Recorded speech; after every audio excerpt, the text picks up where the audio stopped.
Welcome to 2Cents FC. I'm your host, Amobi Okugo, with my guy L. Each week, we'll be discussing topics from around the soccer world, and I'll be giving my thoughts from the perspective of a pro soccer player. This week, I'm really happy we got a special guest, my big bro, mentor, someone I truly admire, someone that's been a great friend, Maurice Edu, former pro, World Cup, Olympic soccer player, TV soccer analyst, entrepreneur, father. He's just doing great things all around. So happy to have him on. Maurice, how you doing? I'm good, man. You making me feel making me feel good about myself with that description right there. One thing I'm most prideful about and happiest about, I guess, would be being a father. That one's been a game changer. It's been a learning curve, but one that I've thoroughly enjoyed, and every day is a new challenge, but also it's a blessing. So that's the silver lining of this COVID. I get to spend as much time as possible with my son. No, respect. And he just had a birthday, so happy birthday to him. Yeah, he turned 1, man. I tell you what, everyone was telling me beforehand, like, everything goes by so fast, to really appreciate every moment and cherish every moment. And at the same time, I was like, yeah, all right, I get it, but it's gonna drag on. And then this year's flown by. So, I'm looking back now and just thinking, like, damn, how quickly everything has happened. But it's been a blessing. No, respect. So right off the bat, you gonna force him to play soccer? How do you not, right? Like, soccer is it's in my blood. It's all I know. And I try to say that I'm not going to be that parent who's pushing him that direction. I want him, and this is part of it's true. Like, I do want him to be exposed to as much as possible, to have every opportunity to. If he falls in love with basketball or something else, hey, all I can do is support him. But yeah, there's definitely going to be soccer balls all around him at all times. So there's going to be that influence for sure. And hopefully he chooses the right sport.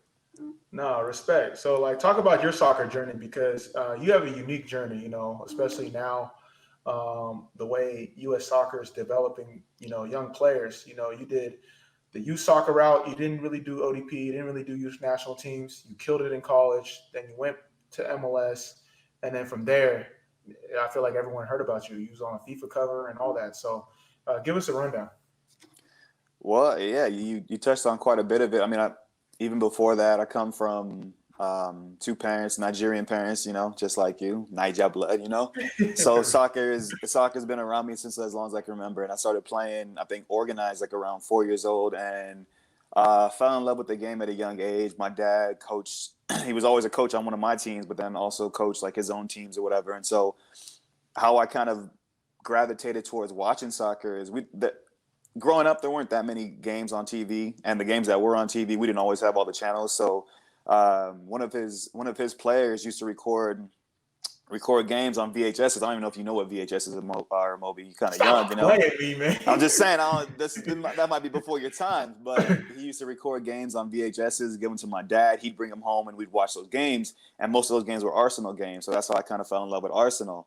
But yeah, so I played club soccer and a little bit of ODP, and my extent with the youth national team was just U14. I got called into U14 camp, and then that was it after that. And my route was a little bit different. I had players on my team, my club teams, who were getting called into residency, and I remember at times I was frustrated, like, what the hell is going on? Like, I'm as good as these kids, if not better than them. I train with them every day. I play with them on the weekends, so we are constantly measuring ourselves against each other, and I know where I stack against them. So why are they getting these opportunities and I'm not? And it could have gone one of two ways. I could have been depressed and blamed the world and just felt bad for myself. But instead I was like, you know what?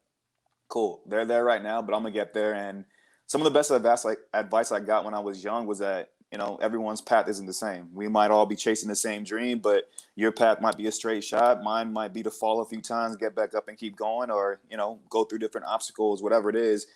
As long as your end goal stays your end goal and you focus on getting there, you're going to get there. So my route was to go through college, and I was fortunate to go that route because it helped me develop in different ways. I needed to mature as a person and grow up and get used to being away from home and get used to being uncomfortable. And so when I chose my college, I chose Maryland over UCLA.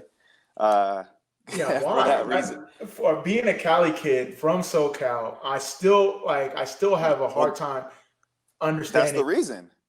That's the reason. I wanted to play pro. And in my mind, I was like, Cali was, to be honest, UCLA was super attractive because my senior year, my dad had just had a stroke too. So being close to home would have ticked all the boxes, right?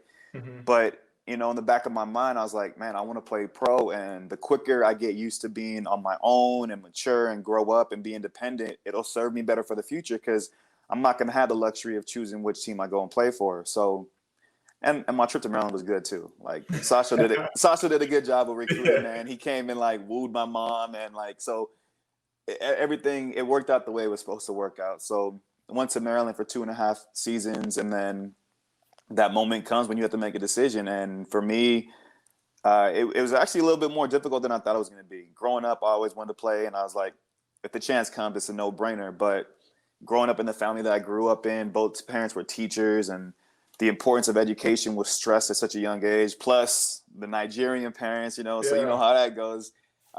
So when the time came, it was actually a difficult decision, but ultimately I knew what I wanted to do. My parents knew what I wanted to do. Coaches knew what I wanted to do, and they all supported me in making that decision.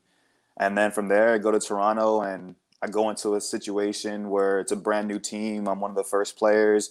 It's actually a blessing because it allowed me to get a lot of playing time. I played pretty much every game. Manager Mo Johnson trusted me. One of the first conversations we had, actually the very first conversation we had when I got drafted, we were staying in the same hotel, and he calls my room like, "Hey, come down. I want to talk to you." And I don't even know, 2021 at that point, first time interacting with the coach, except for at the draft. I'm like, damn, okay, what do I do? Do I order a drink? How do I navigate this conversation? But it was actually really good. We just, he was straightforward with me, asked me like what my goals and aspirations were, not only in Toronto, but just in this sport in general. And I told him straight up, like, hey, look, I'm excited to be here in Toronto and I want to accomplish some big things here, but ultimately I want to go to Europe. That's been my dream as a kid, and that's what this is for. This is a stepping stone for me. This is how I'm viewing it. And he was straightforward with me, like, look, I appreciate that. You give me a good couple years here, and I'll do everything in my power to help that. If an opportunity comes up, I won't stop it from happening. I support you. And so, to his word, when the opportunity came to go to Rangers, they put the bid in. He didn't stop it from happening. He was a big component to why it actually went through. And so that was the next move. From there, I went to Rangers. Was fortunate to play in some big games there. Got to realize some childhood dreams, playing in Champions League, playing in Europa League, winning trophies, winning cups. So that kind of ticked all those boxes, and living that European dream where you walk into full stadiums, or you're living in a culture that really lives, breathes this game. You get to experience, I guess, similarly to what NBA players or NFL guys experience here, where you're known as soon as you walk on the street, and you're adored by fans, you're hated by other fans. Just being in that kind of environment where people truly live and breathe according to what you do and how you operate was a beautiful thing for me to experience that. And like I said, was fortunate to win some trophies and experience Champions League and all that. And then from there, Stoke wasn't a good ride there. Didn't work out the way that I had envisioned it. I always wanted to go to the Premier League, but my move there didn't pan out the way that I had hoped it would. From there, I went on loan to Bursaspor, which was, for me, was a chance to kind of refocus and just get back to the game. I needed to get back playing so I can get back into the national team. Coming off injuries at Stoke as well. So all those things considered, it was a good move for me because I had a chance to just really focus on playing, getting back to my best and my best level, and getting back into the national team. And then from there, return to Stoke, still not in the picture. And then the opportunity comes to go back to MLS. And at the time, it was a toss-up, right? Because in my mind, I was like, am I abandoning my European adventure, or is this just like a stepping stone? Is this like a little roadblock, or how do I view this? But ultimately, I had a coach. I had a conversation. Jurgen was a coach of the national team at that point, and had a conversation with him about, how does this impact my status, yada, yada, yada. And it was a positive conversation. He was like, look, Mo, you just need to get back to playing consistently. You going back to MLS and to Philly, You'll be, assuming a leadership position, which is important as well. So I took all those things into account. And for that point in my career, it was the right move. And came back to Philly. That's when I met you. Yeah. We got to experience some good years there. And from there, unfortunately, things came to an end for me due to injuries. And then here I am now, TV side of things. Yeah, so can you talk about that? Like in terms of like, going from Toronto to Europe, talk about the discipline it takes and like the fortitude to like to fight through injuries, to fight through transfer windows, to fight through different coaches, and like reaching a new level, national team, Champions League, Europa League. Because a lot of young players, they want to play in Europe. They see guys like you that have done it. They see guys now like Weston and Pulisic, and they're like, okay, I want to play Champions League. But it takes a lot to do that. It does. It takes a lot. It takes a little bit of luck. It takes a little bit of, timing. Timing is key in a lot of these situations because, and when I say timing, I mean, are you ready when that moment comes, right? It's easy to sit here and hope and wish for that moment to come, but when that moment comes, is it going to pass you by or are you prepared for it? And I mean that in the sense of when you go out on the pitch, that moment could literally be any day. So if you're not willing to leave it all on the pitch every single day, the trainings leading up to that, the trainings you're doing on your own to prepare yourself for your team environments, for your individual games, having the discipline that you were talking about, having the discipline to, and I'm not saying that means you weed out all fun. I think that's impossible to say. You want to be able to enjoy the journey as much as possible as well. So, but just having the discipline to know to pick and choose your moments, everything done in moderation, and just knowing who you are as a person, right? Knowing who you are, being authentic to who you are. I think a lot of that is important and sometimes is overlooked. But I think going back to what I said earlier about having that vision, right? Having that vision of what you want your end goal to be, how you get there is all up to you, right? It's part of it's up to you. Sometimes you'll see decisions go your way. Sometimes decisions won't go your way, but how do you react to that? How do you respond and how do you prepare yourself for the next obstacle? And you were talking about the transition from Toronto to Europe.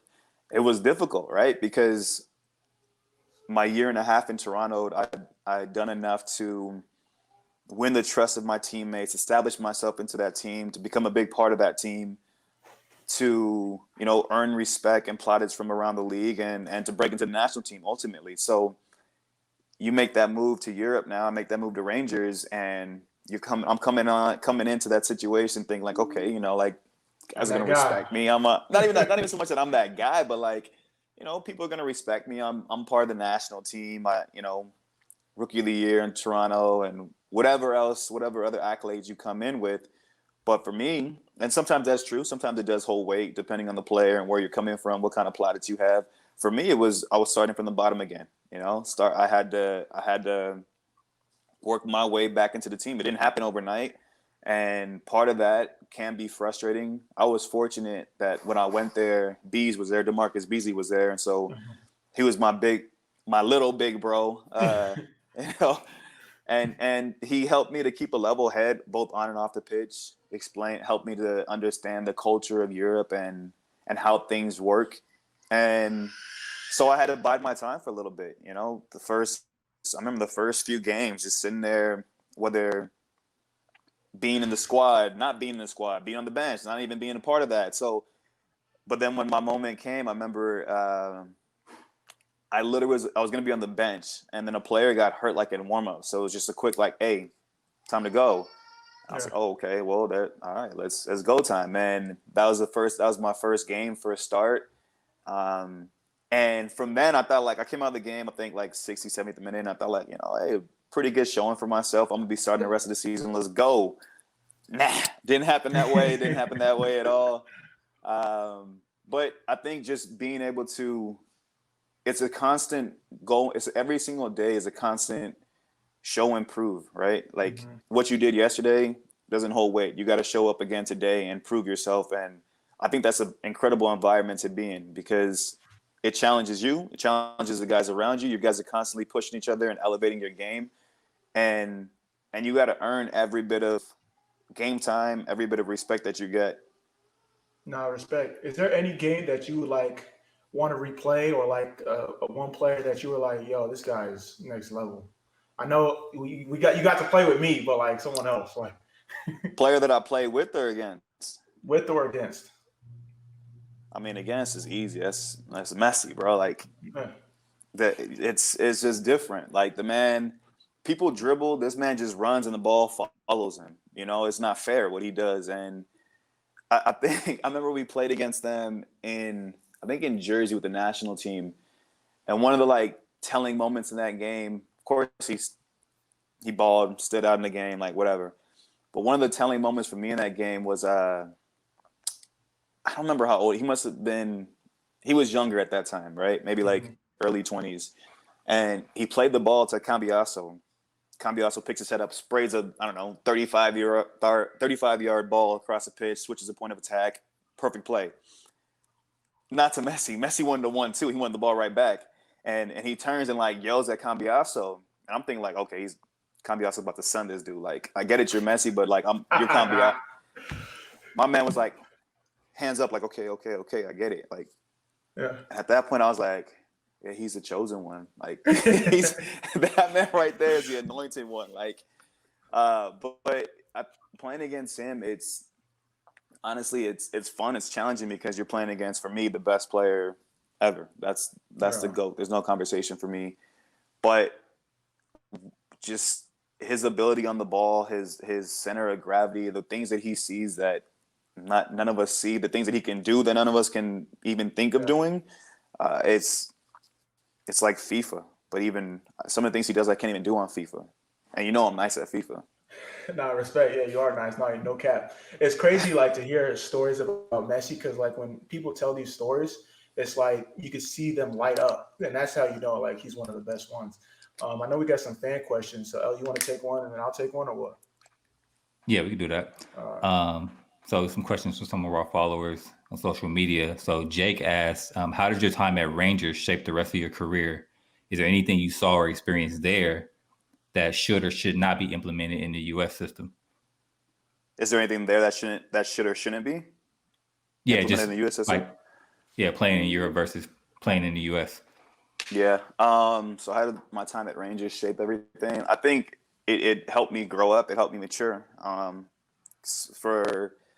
For a lot of my career, you know, I was riding highs where being one of the better players on the team straight away and playing every game. And those were my expectations. I was going to play every single game. So going there initially was kind of humbling. Like, okay, all right, I got to take a step back and do little things to show that I deserve to be in the team and be prepared for my moment. So I think those things help. One of the things that I really liked about Rangers was the setup of the whole culture of the whole club. The way it was structured was, you know, everyone was kind of under one roof, where the first team is there, the second, the reserve team, the U19s, and it trickles all the way down. Now everyone trained at different times, and I think you're seeing that implemented across the country in some different, across quite a few clubs now, where it's kind of all under one roof. And I think the beauty of that is that, you know, when you're a kid, the person that you aspire to be like is within arm's reach, right? You can literally come in early and go watch them train, see what that player does at training, see what that player does before training, see what they do after training, see what they do in the gym, you know, you get to see all that firsthand as opposed to it being from afar, you know? And I think that part of it, when you talk about inspiring the next generation, that inspiration right there, for me anyway, I think is sometimes more powerful than just going to watch these players on the weekend and see what they do in the game. Like, seeing that part of it is dope for sure. But when you get to see that player train and see what their habits are like, how they interact with their teammates, how they challenge their teammates, you know, you get to see what gives them that edge, what makes them better than the rest, because you're seeing what they do off the field, what their habits are like.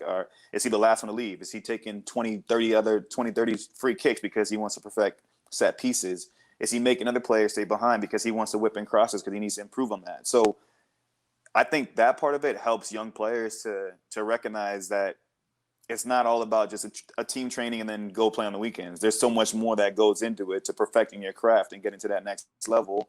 And I think that helps them to develop good habits at a young age. You know, your coaches always tell you like, oh, you need to stay and do this and do that when you're a young player. And sometimes you're just like, you get big headed at times, and you need to be humbled. But I think seeing that firsthand, it takes away the necessity for the coaches to have to tell you that, because you see your favorite player doing that straight away, and you're like, well, I want to be like him. So if that's what it takes, well, I'm going to do that. So I think little things like that, sometimes I'm not sure if clubs or people recognize the importance and the value in having that. And then also having everyone under one roof is important, because I mean, there were so many times where the day of training or during training, a player might get hurt with the first team, and you still need bodies, you still need numbers, and boom, you go to the field across the way and you have a reserve player, a U19 come and train with the first team. And for them, that's a big deal. They get a chance to train with the first team, and at times it can be daunting, eyes wide open, but at the same time, maybe this is a player who felt like he should be there already. So now he gets that chance to go and show himself in that environment and prove himself. So I think part of that goes a long way to developing a culture that's the same across the board. When you're trying to establish, consistency from first team all the way down to U12, U13, whatever that looks like, part of that is having everyone under one roof, because it forces the players to recognize the necessity for it, as well as the coaches to really instill that in the players. No, respect. Next question from Ringo. How has the transition from player to analyst changed your mindset or views of the game? Oh, man. So when you're one of the biggest things that for me anyway was I know a lot of players that now I'm going to be talking about, right? So yeah, and so navigating that your responsibility, your loyalty now shifts from the players to the fan. So as a new analyst, I'm a couple years in now. It's important to build that loyalty and that respect and that credibility from the fans. So you have to be honest with the fans. So if I'm talking about Amobi and Amobi has a poor game, the reality is I need to talk about that. I can't shy away. I can't shy away from that. And I think I came in at first and was thinking, how do I navigate that? How do I, I'm close with a lot of these players still. How do I talk about them without? And then I was like, you know what? I just thought back to my playing career, and early on, of course, you might be hypersensitive, and you think the world's against you. You come off the field thinking like, oh, I'm the best, and you have all these yes men around you telling like, yeah, it's not you, it's the coach is bad, or the players around you are bad. But at a certain point, everyone gets to the stage where they recognize, like, look, when I walk off the pitch, if I can look my teammates in the face and I can look myself in the mirror and be honest with myself, then that's all that it takes. And when I got to that point, if I had a bad game, I walked off the pitch, I knew I had a bad game. It is what it is. I'll move on to the next one, but I can recognize that. The only times that I ever felt any kind of annoyance with the media at that point was if I ever felt like it was a personal attack. So my approach now, being on the opposite side of it, is the same thing. I'm gonna keep it all the way a buck about what's happening on the pitch, and I feel like former teammates, players, whatever, they're gonna respect that because they understand that that's part and parcel of being an athlete. And I'm not here to attack anyone's personal life, because what they do in their personal life that's them. I'm never gonna say that Amobi had a bad game because he was whatever he's doing. That's not my business. So as long as I keep it strictly about the what's happening on the pitch, then I feel like I tick all the boxes in terms of establishing that credibility with the fan base, but then also being true to the player too. Respect. So when you talk to some players, too, are they like kind of reserved sometimes now? Because it's like, are you gonna say something on the broadcast, or is it like they keep it 100 regardless? Yeah, no. For me, so far, my interactions have been they've been just genuine, right? Like I said, I'm still close with a lot of these players, and when I talk to them, I don't talk to them, and I think what they gather from me is if I'm talking to you, I'm talking to you, right? I'm not talking to you because I'm trying to get like some insider information or anything like that. I'm just talking to you because I'm talking. Like, we had a relationship prior to this, or we knew each other from afar, and now we have a chance to talk. So I'm not ever trying to suss anything out of anyone, or like get you caught up in any kind of mess, or trick you into revealing information you weren't supposed to reveal. Like, no, that's not my MO, to be honest. No pun intended there, but I'm still close to the players. I talk to the players about whatever. We talk about soccer. They want advice. I give them advice, and it's just a mutual respect that we have for each other. And it's friendship that we have. Like same way I talk to you about whatever. We just talk about life. It doesn't matter. I'm not going to turn around now. Now all of a sudden I'm on the broadcast talking about Amobi and I'm like, and by the way, Amobi, blah, nah. Like if it works, if it ties in, then it makes sense. But I'm never trying to I never have a hidden agenda when I'm talking to players. If I want to get something from you or I want to set up an interview, I'll just come to you straight like, hey, I need to do this for this. Yeah, I'm transparent. Right. I try to be as transparent as possible. That's what it's all about. And kind of staying in that vein, a question from Ringo and Wavy Footy, kind of a combo question, is why are there so few Black voices in soccer media?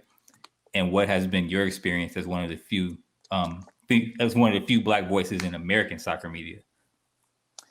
I don't know the answer to the first one. And I come into this position embracing that, right? And I see that as a point to make. And that's another reason why I take it serious because there aren't many. That's part of it. I know growing up, there weren't many, I don't remember any voices like mine or faces that look like mine when I'm watching games or listening to games. So now that I'm in this position, I actually did a seminar with U.S. Soccer Foundation, and this similar kind of question came up. And I was talking about the importance of having people that look like you that can inspire you to go ahead and pursue certain things. I think part of the lack of representation is that there's kids grow up and they never think that this is a possibility, right? And so how do you change that narrative? Well, when people get into these positions, myself, others that are out there now, it's important for us to do a good job at it. But then two, I think for me personally, I want to be authentic. I don't want to sound like anyone. I don't want to be anyone else. I want to be me and succeed, fail, whatever that looks like. I want to be me because I think that helps to inspire that next generation. I got this message on Instagram a while back, actually.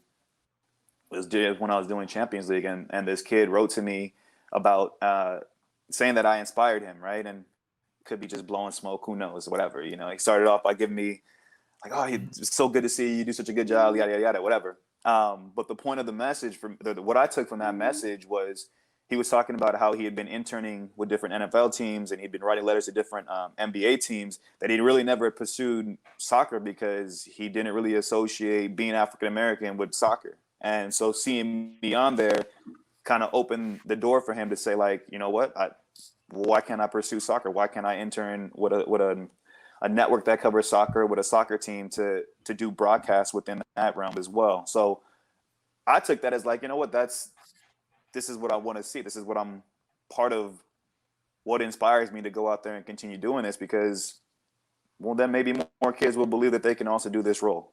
Maybe just because they haven't seen it, they haven't seen many of us in the past doing it. Doesn't mean that it closes the door for them. And that I take pride in that.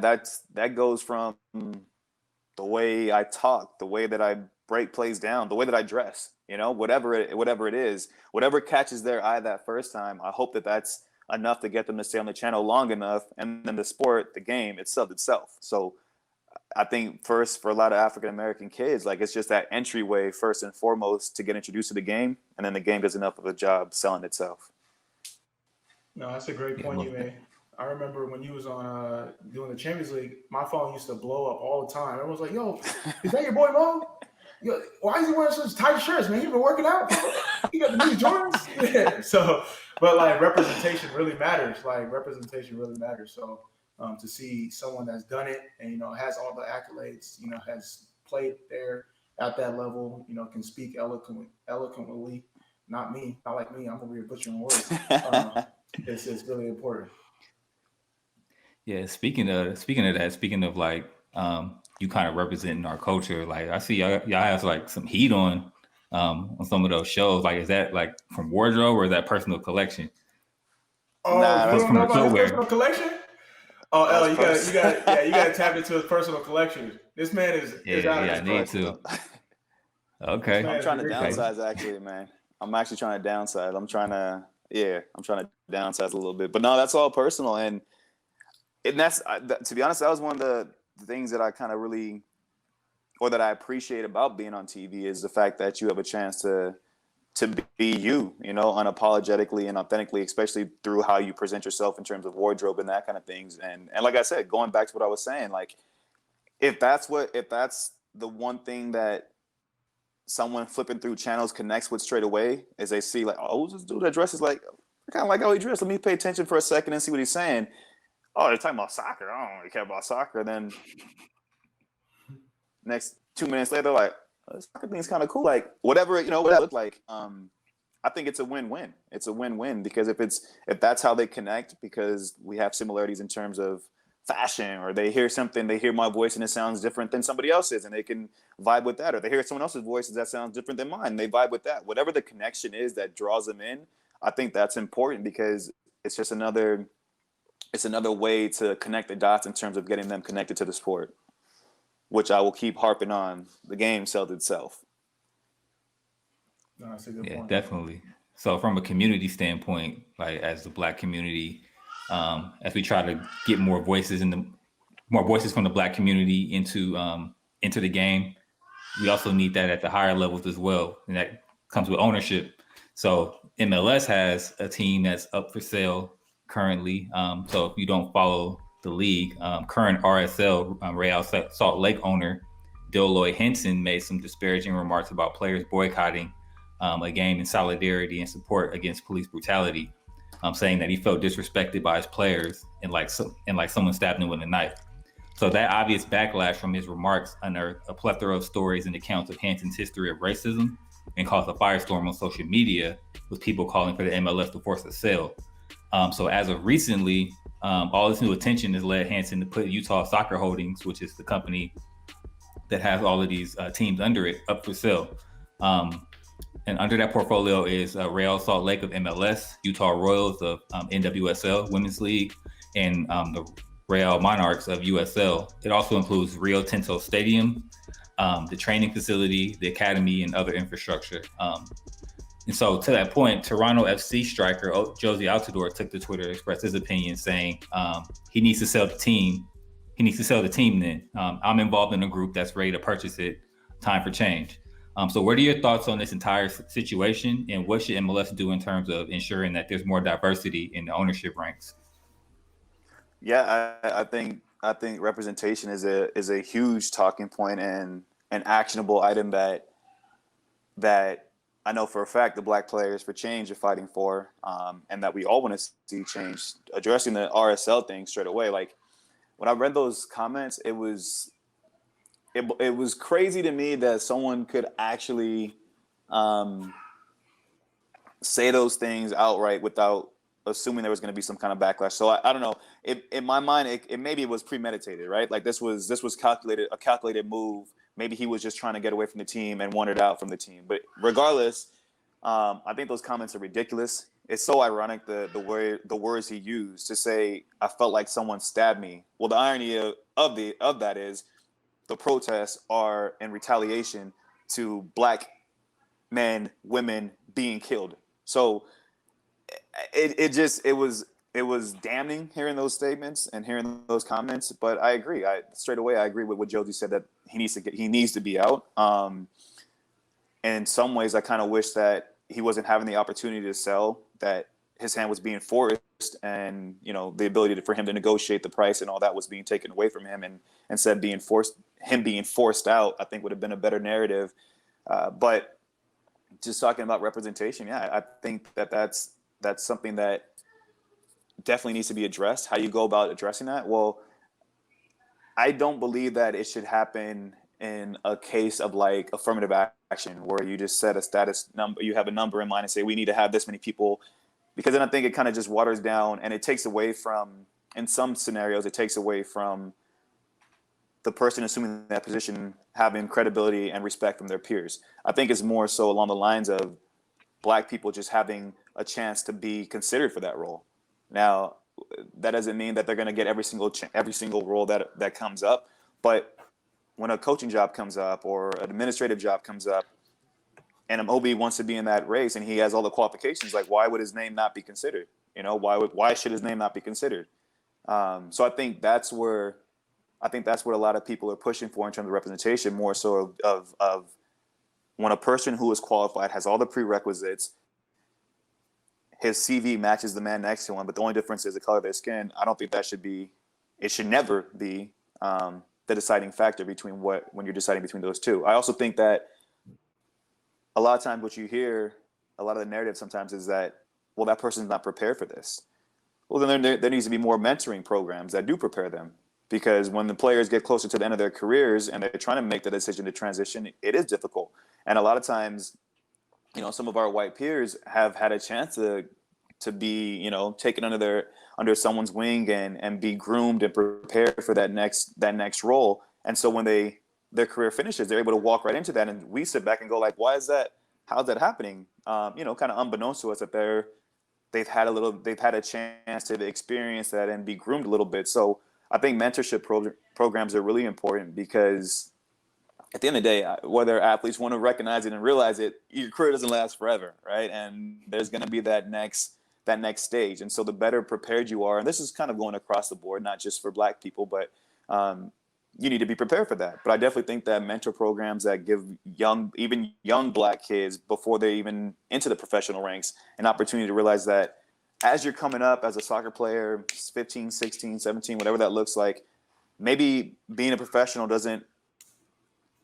maybe that's what your dream end goal is, but maybe that's not the reality, right? But knowing that you can still stay within the sport and achieve different things, I think that needs to be highlighted and their eyes need to be open to that so that they're not just, when they don't make it as a pro, and I'm not saying that they shouldn't or that they won't, but if they don't make it as a pro, well, the fall off shouldn't be that now they're sat there lost and confused and not knowing what to do. There should still be opportunities for them to go and pursue other things, whether that's, hey, I want to get my coaching license and coach, knowing that there are opportunities for me when I get to a certain point. Or, hey, I'm going to finish my degree and go into the business side of sports. Or, you know what, I want to focus on TV, media side, or, back end of different there's just so many different avenues to stay within the sport that I think players are naive to and not recognizing that they exist. So a lot of it is, I think, is opportunity first and foremost, just getting that opportunity to sit at that table and have that conversation and be groomed the same way that others are being groomed and be mentored the same way that others are being mentored.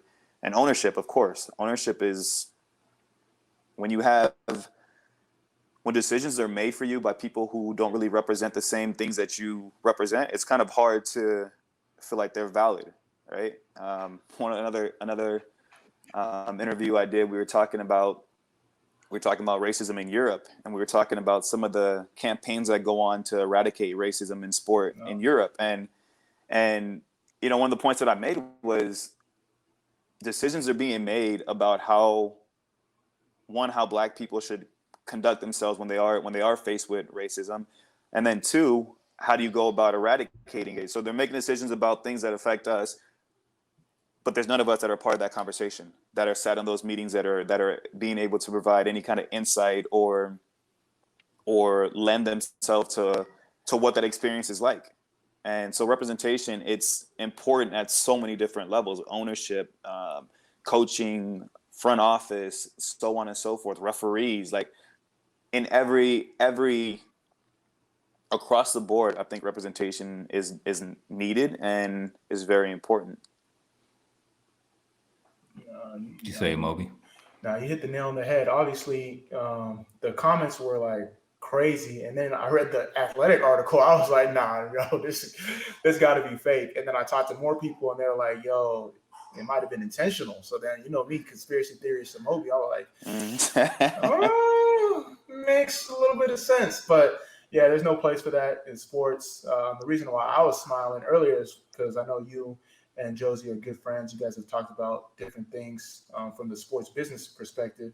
And I'm just having it on good authority. If you guys get into any ownership group and I'm not involved, president of operations or GM, just delete my number, bro. I'm serious. Delete my number. I'm serious. You little bro, man. The lines of communication are always open, bro. No, but yeah, it's important to have the mentorship, the representation, and ultimately ownership, and that's what it's all about.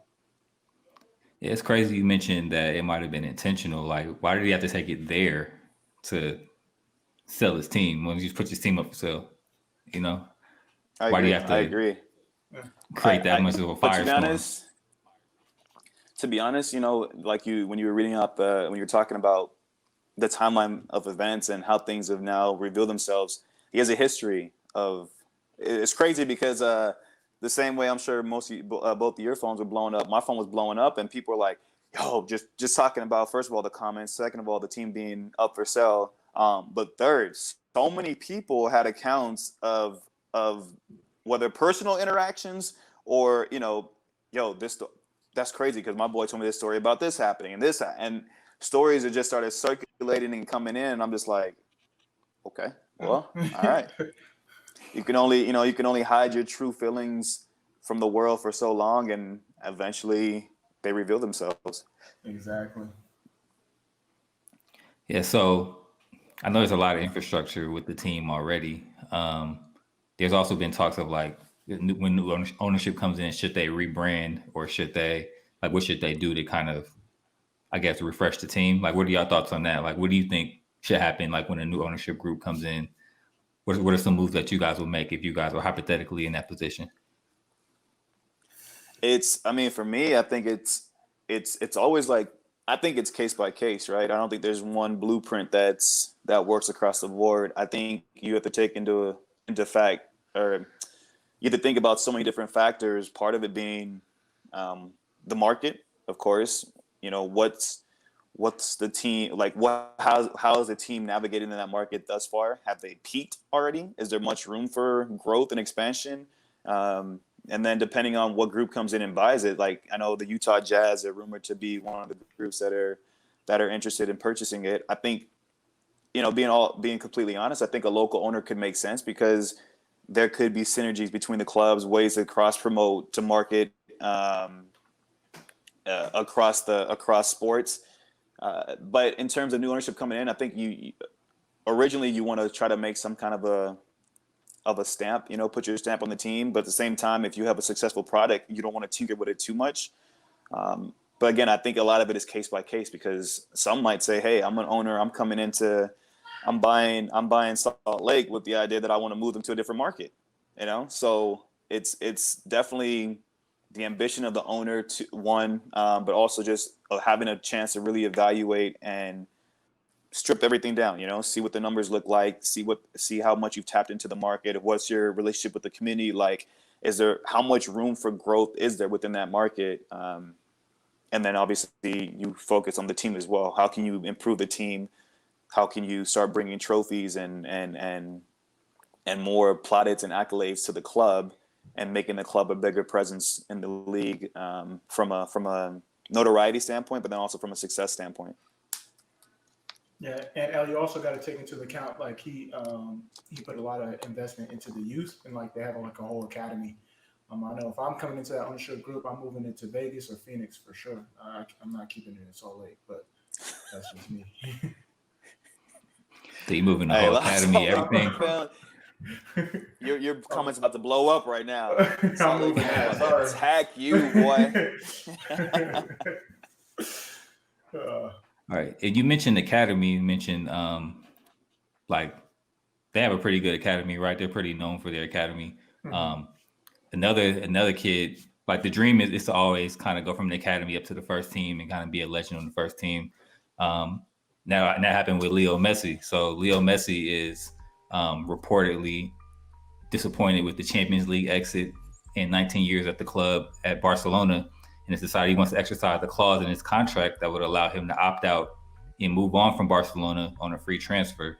However, Barcelona, with the help of La Liga, has insisted they instead wanted to force a 700 million euro release clause, making it virtually impossible for him to move to any team that's not backed by, Saudi money or something like that. So right. One of the teams, Manchester City, is reportedly ready to make the deal and have allegedly agreed personal terms with him, which would give him a 5-year compensation package, reportedly worth 700 million euros and an ownership stake in City Football Group. So this will reunite him with Pep Guardiola, at City for 3 years and then moved him to NYCFC for the remaining 2. So I mean, there's a lot to unpack here. But like, what are y'all thoughts on this whole Messi scenario? Where do you think he should go? What do you think about the deal that Man City put on the table for him? And do you think he'll actually leave Barcelona? So I'm Team Messi through and through, right? So I I think that the deal that they put on the table is incredible. It's hard to say no to a deal like that. I kind of also appreciate when players are able, because it's difficult, especially in the world that we live in now, to stay at a club for your whole career, right? So there's beauty in that for sure. I think for those few fans out there who have anything negative to say about Messi, one of the slights that they have in him is that he's done everything at Barcelona. He's played his whole career there. All the success he's had there is at Barcelona, and they have the best players, and he's done it all in that league. Why can't he go do the same in another league? And they compare that to his national team. You know, they say that's the reason why he has so much success at Barcelona, but with Argentina, they can't win any trophies. So a part of me is like, all right, go to City and just shut everybody up. That way there's no more conversation. There's nothing else you could say about the man. He's shown it across different leagues. And then another part of me is like, the loyalty to stay at one club it's a beautiful thing. But I also feel his frustrations. I mean, when you look at Barcelona over the last, 4 or 5 years now, they've operated like a mid-level team in terms of their transfer strategy. The transfer strategy actually it's non-existent. In all honesty, they've made panic buys consistently, and I don't think that they've had a clear-cut idea of what this team should look like. It seems like they sold Neymar, and then what they do with the money, instead of saying like, okay, let's sit down and have a real plan, put together a plan for the next 2 or 3 years, or whatever that looks like. You know, every club is different. You know, every club has a different ideology. They have a different, They have a different strategy and culture attached to them about how they go out and acquire players, what the team looks like, how the team plays, what the team identity is. And they buy players. Some teams buy players to fit that. Some teams buy players and then fit the system around the players. Barcelona has shown to be a team that has a system that they want to play. They have a style that they want to play, and they usually buy players to fit that style. Well, in recent years, they've just been buying players who seem like, they just buy like the hottest player at the time. They buy Ousmane Dembele, who it's been a little bit hard to really gauge because he's been hurt for for such a long period of time. He maybe could have fit into the system, could have been a good replacement for Neymar and the system that they were playing. But then the signing of Griezmann is one that I just scratch my head at. When I look at the way that they wanted to play with Neymar, Suarez, and then another player alongside him, I just don't see where Griezmann fits into that. He's not a winger. He plays better in usually a two-striker system where he can, have a little bit of freedom to play, like similar to Messi, where Messi can go and find the game. Griezmann wants to kind of play a little bit in the hole at times, but then have the freedom to go running behind and just go find the game. Whereas with Barcelona, you can't really do that because that's what Messi does. Messi is a dictator. You give him the ball and you let him play. But going off topic a little bit, their transfer strategy lately, it's looked lost. They've shown an unwillingness to part ways with players that are maybe aging. This is Barcelona we're talking about, right? So as much as you want to be respectful and give your players a proper goodbyes and do them justice for the service that they've done to the club, you're one of the top 2 clubs in the world. You have to constantly have the best players in the world at your club. So whether that means PK doesn't play as much because there's better center backs that you're bringing in because this is the best club in the world, whether that means that, maybe, they started ushering out Rakitic, but does that mean that Busquets starts to not play as much as he maybe would like to? Jordi Alba, all these players that are starting to age a little bit, I think that they've shown an unwillingness to really bring in players who can adequately step in and fill those roles and actually challenge these players for positions.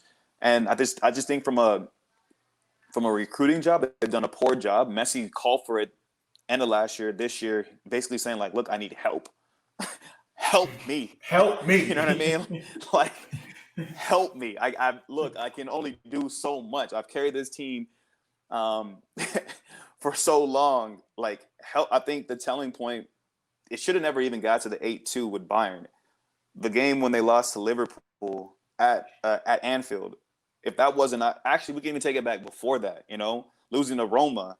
Like, those games right there should have been wake-up calls like, all right, this man has done it all for us in leg one, but somehow we've blown the second leg. He needs help. We need better players. We need to change something internally. But I think they're a club that's, I don't want to say in turmoil, but there are a lot of, the issues aren't just personnel and coaches. I think it goes beyond that, to the board, to the ownership group. Like, I think there's a lot going on that's led him to this point of feeling like, man, maybe it's time to bow out. Yeah, he got to leave. I originally thought he was just trying to threaten Barca and get rid of the president, need a complete overhaul. But I mean, he's done all he can. Barca, it's bad for them, bro. Like, Real Madrid, the way they've set up over the next couple of years, Atletico Madrid, Sevilla, like, it's bad for Barcelona unless they change something real quick. And then if Messi leaves with no recovery plan, yeah, it's gonna be bad for them for at least 2-3 years. And they're saying Suarez is linked with Juventus too, so. Oh yeah.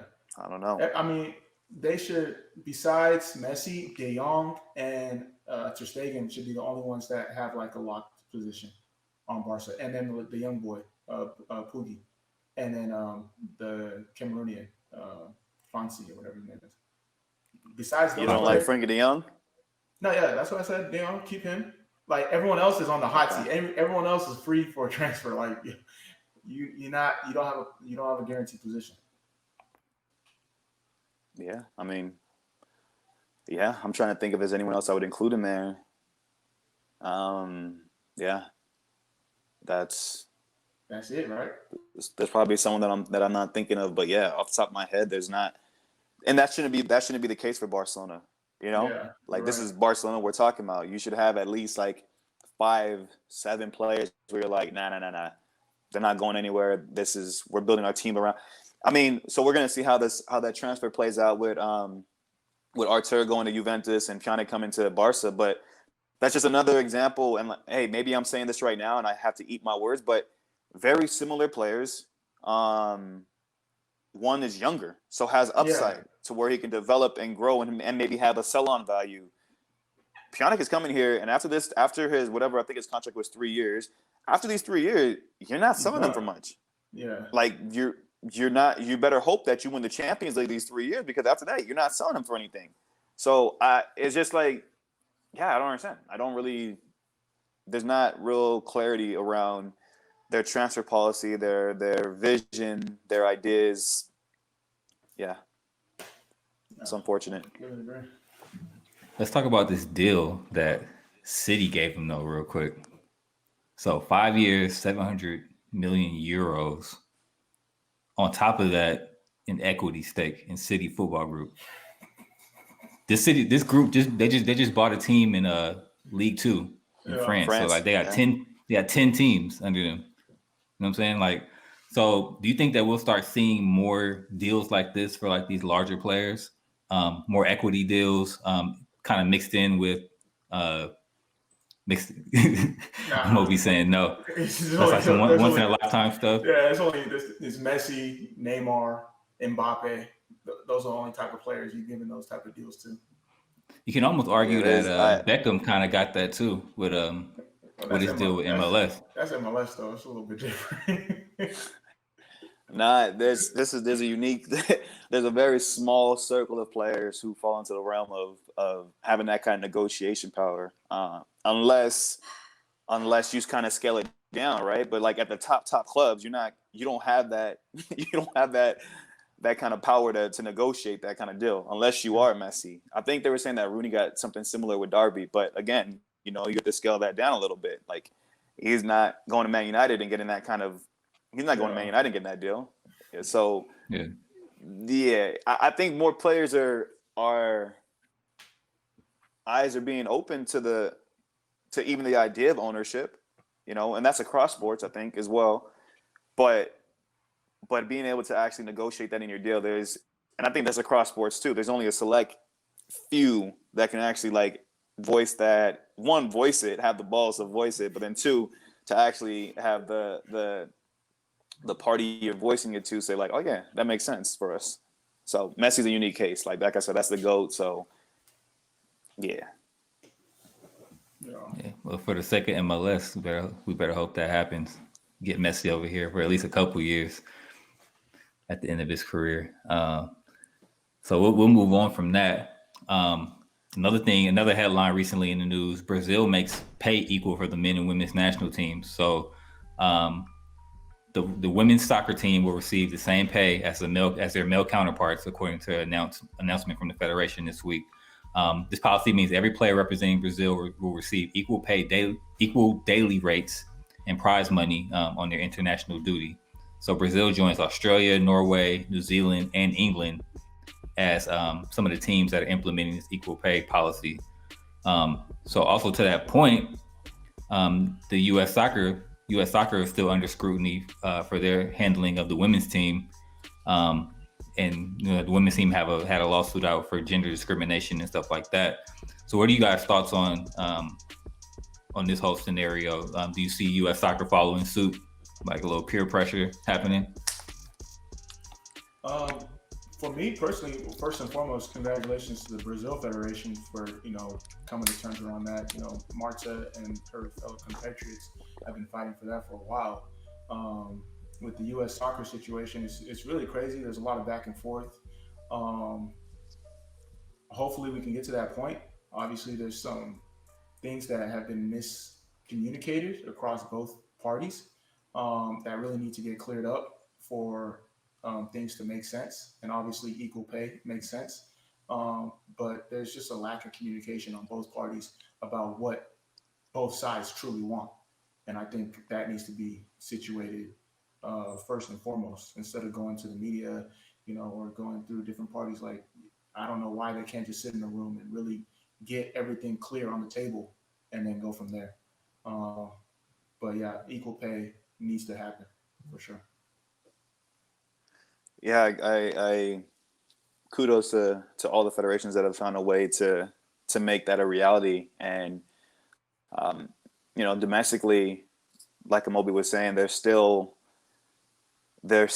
is that somewhat gray area that exists. I think especially from the outside looking in for fans and whatnot, there's still a lot that's unclear in terms of from both sides. How things are being communicated, whether that's the biggest sticking point, the miscommunication of information, or if the information itself just isn't correct. So I too agree that, look, I applaud the women for their fight. I applaud them for fighting for what they believe in. I hope to have a daughter one day, and I want her to grow up in an environment where she can dream about, having the same opportunities that her brother has. And that starts with that starts with the woman fighting for these different causes. Equal pay is one of many things that women are fighting for parity and equality across the board. The same way that other countries have now found a way to find that middle ground, to find that way to bring everyone on the same playing field. I think it can happen here in the States. Is it going to happen overnight? I'm not sure.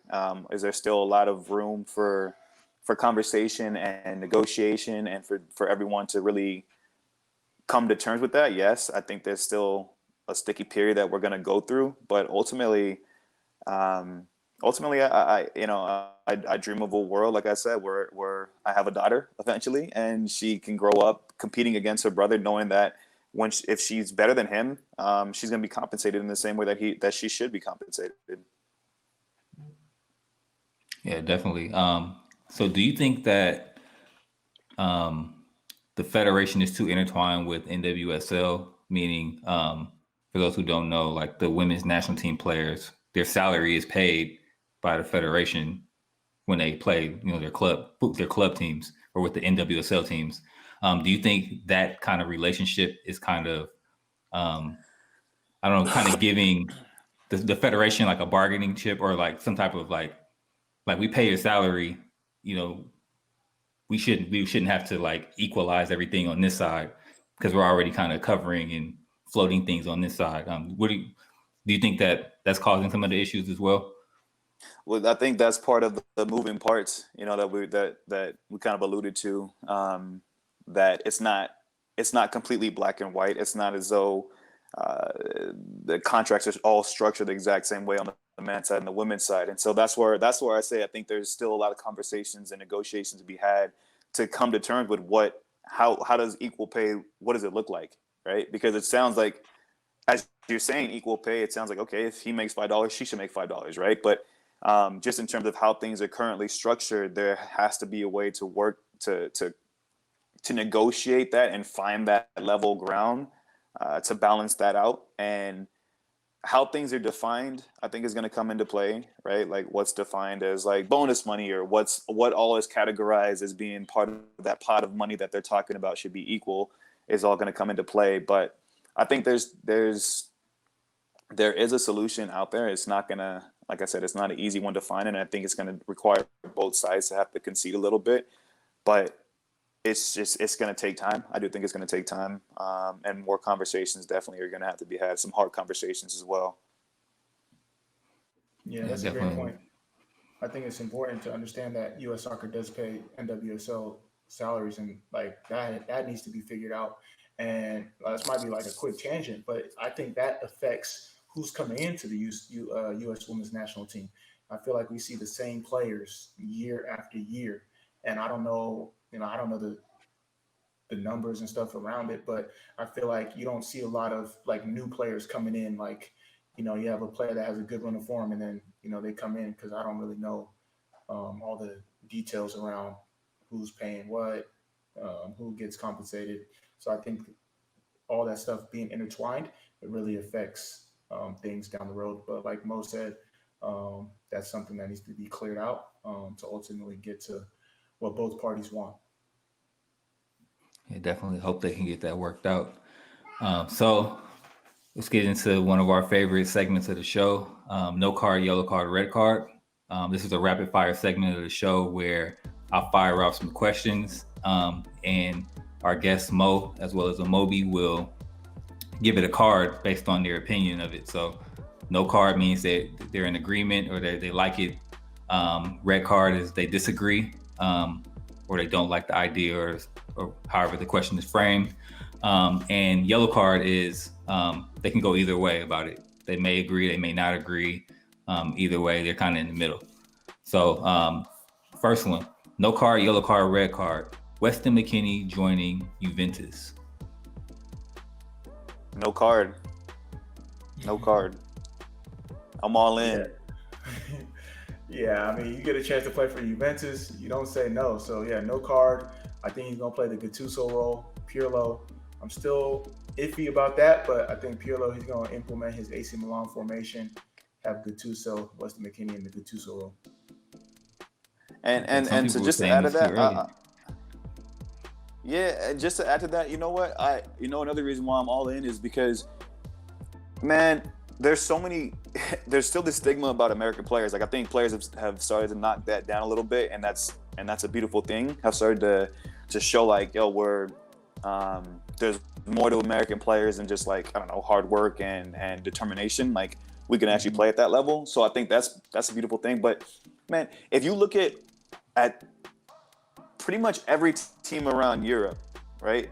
They'll gamble on a young kid from another country, on a young Italian kid. They'll gamble on a young Brazilian kid. They'll gamble on a young German kid. So why can't Juventus gamble on a young American? He's shown well for himself. He said he's done well at Schalke. So the opportunity has come up, whether it's a bargain deal for them or whatever that looks like. I don't really care. I think it's great for him personally to go to a club of that size and that stature. Do I completely agree with how do I say this? The club has a little bit of a history with race relations that I'm not in support of, So I from that standpoint, I'm like, But other than that, from a playing standpoint, from giving a young player an opportunity, I'm all in. I'm excited for him to go there and shut people up and make some noise there, man. Yeah, facts. Dope. Okay. No card, yellow card, red card. Chelsea's current transfer window. Where's the money coming from? Red card. Where's all this money coming from? I don't understand it. I don't get it. They're out here cheating. Oil money exists for Chelsea. Oil money's been good. We did the transfer ban for like half a year, and we good now. We back. We coming. It doesn't make sense to me. I don't get it, and I don't like it at all. Havertz is on the way. It just doesn't make sense, man. Like, how do you identify so many targets and get all of them? Like, it doesn't make sense. We still not done. Where does that happen? We got a goalie on the way. I think we got another. And paying crazy money too sense. at that. Crazy transfer fees on top of that. Right. Cheating. That's what they do. Right, man. Don't watch me watch. We already know what you gonna say, Amobi. Yeah. No car. Don't watch me watch TV.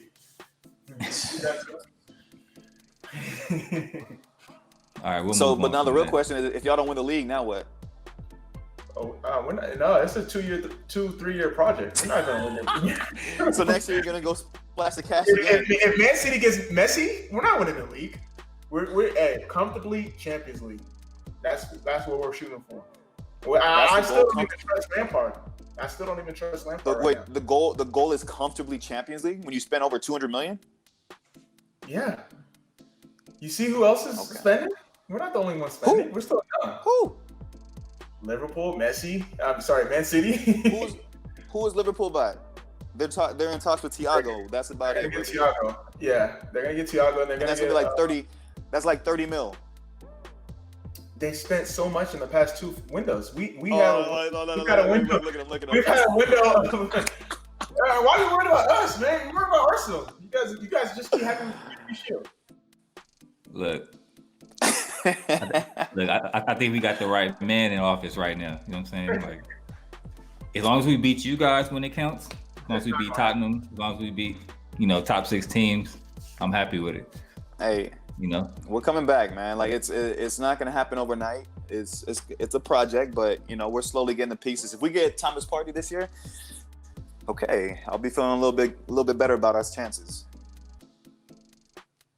Yeah, we're trying to offload some guys, so it looks like we'll free up some funds to get it done. Hopefully we get it done.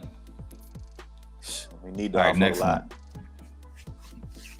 No card, yellow card, red card. Neymar ends his 15-year partnership with Nike to join Puma. Let me just point out real quick. Mo was probably the first athlete to go to Puma, soccer player to go to Puma before it started getting hot. You can tell that story if you want. Yeah, no, I'm gonna say no card. No, I'm gonna say yellow card on this one, just because. Well, from his standpoint, from Puma's standpoint, first of all, it makes 100%. I mean, it makes perfect sense why you go for Neymar. From Neymar's standpoint, what I've learned about Neymar, just his transfer to PSG, I think, was telling enough. Like, he wants to do things his way, and he wants to be the guy, right? At Nike, he's still competing with everyone. He's competing with Ronaldo. He's competing with Mbappe, who some actually value a little bit higher than Neymar right now. He's competing with a host of other players. Now, you go to Puma, and automatically you jump to the top of that list straight away. Yes, Aguero's still there. I think Marco Reus is there. A couple other heads, but straight away you're King Kong in there. So from that standpoint, and I think it just kind of follows suit of who Neymar is showing himself to be. He wants to be that guy. Not to say that he wasn't that guy at Nike, but like now he's truly that guy if he goes. Yeah, I mean, we haven't even seen the money yet, so you got to do what's best for your family. That's my anything when it comes to money-related moves. You have to do what's best for him and his family. His dad has a big influence.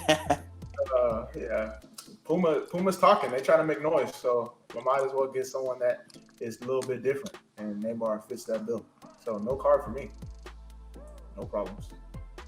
Okay, you think that's a I don't know. Is Neymar with Rock Nation? No, right? I don't think he is. No, he's done like some like collaborations with them and stuff like that, but he's not with them. Okay. I thought that was another Jay-Z move on the low. Another Jay-Z having an agency, but also being a Puma. Yeah. No conflict of interest. Puma There's none exists. Yeah. None exists. All right, last one. No card, yellow card, red card. French League 2 side Troyes becomes City Football Group's 10th club. No card. I don't have any issue with it. I don't really give much of anything to it, to be honest. Like it could be another route as a feeder club.